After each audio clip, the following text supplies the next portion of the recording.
Bonjour, vous regardez Tesla Geek.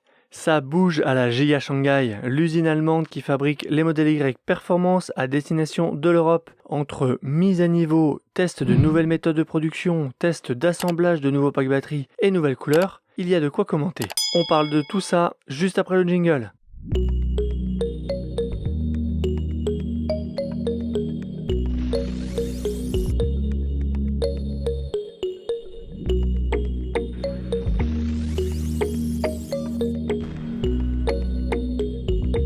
Tesla a arrêté la Giga Berlin le 11 juillet pour achever la mise à niveau des lignes de production de l'usine, destinée à réduire le temps d'arrêt de 90 secondes à 45 secondes d'un véhicule à chaque station le long de la ligne.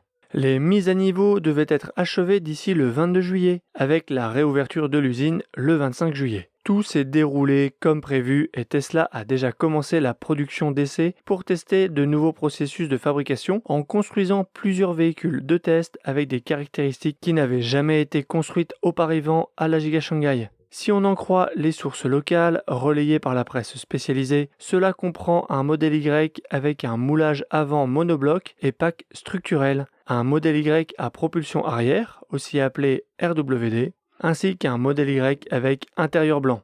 Le moulage avant en une seule pièce aurait été produit à l'aide de l'une des gigapresses de la Giga Berlin et non fabriqué ailleurs. Si Tesla fait déjà ça à l'usine d'Austin au Texas, ce serait une première pour l'usine allemande.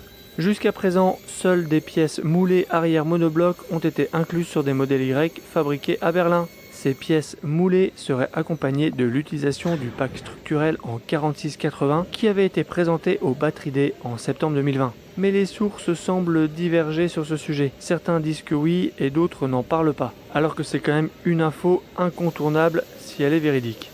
Lors de la conférence téléphonique des résultats de Tesla du deuxième trimestre 2022, le PDG Elon Musk et le vice-président Drew Raglino ont fourni un certain nombre de mises à jour sur le déroulement de la montée en charge de la production de 4680 à Cato Road et à quoi s'attendre à la Giga Texas dans les mois à venir. Selon Baglino, Tesla progresse sur la production de 4680 et dispose actuellement d'un approvisionnement suffisant pour accélérer la production à la fois à la Giga Texas, qui livre déjà un modèle Y avec des cellules 4680, j'en avais déjà parlé dans une vidéo, et la Giga Berlin qui n'a pas encore commencé la production de voitures avec des cellules 4680, mais aurait quand même déjà fait un test d'après certains. Une grande partie de cet approvisionnement provient de l'installation de Cato Road en Californie, qui a pu augmenter sa production de 35% d'un mois à l'autre depuis mars. En plus de fabriquer plus de cellules, leur rendement, c'est-à-dire le rapport de bonnes cellules par rapport aux mauvaises cellules produites, à Cato Road a également augmenté. À la Giga Texas, l'équipement de fabrication de cellules 4680 a été installé, mis en service et a produit de premiers éléments au cours de ce deuxième trimestre. Tesla espère commencer officiellement la production de 4680 à la Giga Texas au cours du troisième trimestre et avoir la capacité de dépasser la production hebdomadaire de Cato Road d'ici la fin de l'année 2022. Tout cela indique une montée en charge de production constante de 4680 vers la fin de l'année et jusqu'en 2023, une année au cours de laquelle Musk affirme que les nouvelles cellules joueront un rôle important. Ces cellules étant des prérequis à la sortie des nouveaux modèles, le Tesla Semi, le camion remorque, le Roadster 2 et le Cybertruck. Il fait sûrement référence à ça. Mais rien concernant un planning pour Berlin. Pour moi, on est sur du pas avant fin 2022 et même début 2023.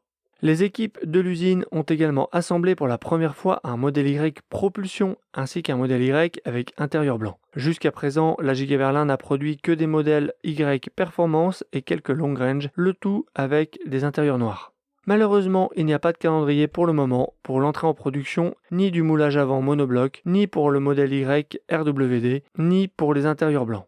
Je sais que beaucoup d'entre vous aimeraient un modèle Y propulsion car moins onéreux. Ce test de production est bon signe concernant l'avenir d'une telle version en Europe. Ce ne sont pas les seules nouveautés. Selon Elon Musk, la Giga Berlin disposera de l'atelier de peinture le plus avancé au monde, capable de produire des peintures avec plus de couches, donnant des couleurs étonnantes qui changent subtilement à la luminosité. Grâce à une découverte dans le code source de l'application mobile, nous savons que les 3 premières nouvelles couleurs seront un Mercury Silver métallique, c'est-à-dire un gris métallisé, le Deep Crimson Multicoat, un cramoisi profond multicouche, et Abyss Blue Multicoat, un bleu abyss multicouche.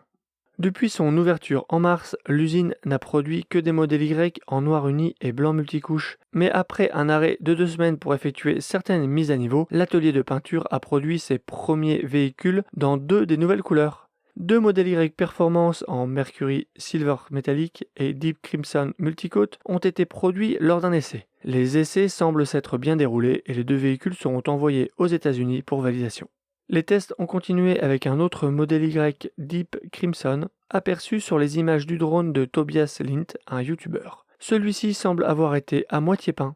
L'arrière semble avoir reçu plusieurs couches, en revanche, le reste du véhicule semble avoir reçu une seule couche ou une couche de base seulement, mais n'est certainement pas fini. Il pourrait s'agir de l'un des véhicules utilisés pour calibrer et tester le nouveau processus de peinture. Le Paint Shop ne s'arrête pas là et effectuera également un autre test en Abyss Blue Multicoat dans les prochaines semaines. Cette couleur n'a pas été produite lors de ces tests car l'usine attend toujours l'arrivée de certaines fournitures afin de créer la nouvelle couleur. Comme pour les autres tests menés à la Giga Berlin, il n'y a pas de calendrier pour le moment où ces nouvelles couleurs entreront en production. Certains d'entre vous m'ont questionné au sujet des délais de livraison de leur modèle Y Performance car ils n'avaient plus rien affiché dans l'app. Je pense que le calcul de la date estimée de livraison a dû être impacté par la fermeture temporaire de l'usine lors de sa mise à niveau. Il doit en plus rester des inégalités de délai en termes de couleur d'intérieur ou de couleur extérieure. Pour en revenir aux tests mentionnés en début de vidéo, même si Tesla ne commence pas la production de ses versions dès maintenant, ces tests sont bon signe pour la suite. Cela signifie que Tesla se donne les moyens d'être prêt à produire dès que les fournitures seront prêtes. Ne reste plus qu'à patienter. J'espère que cette vidéo vous a plu. Abonnez-vous pour ne pas rater mes prochaines vidéos. Il y a des produits qui arrivent en exclusivité sur la chaîne. Et vendredi, on devrait à nouveau parler d'un sujet qui fâche. A bientôt pour une prochaine vidéo. Si tu as aimé cette vidéo ou que tu veux soutenir la chaîne, mets un like. Tu peux t'abonner pour recevoir les notifications de mes prochaines vidéos et aider la chaîne à être mieux référencée. N'hésite pas à donner ton avis en commentaire. À bientôt!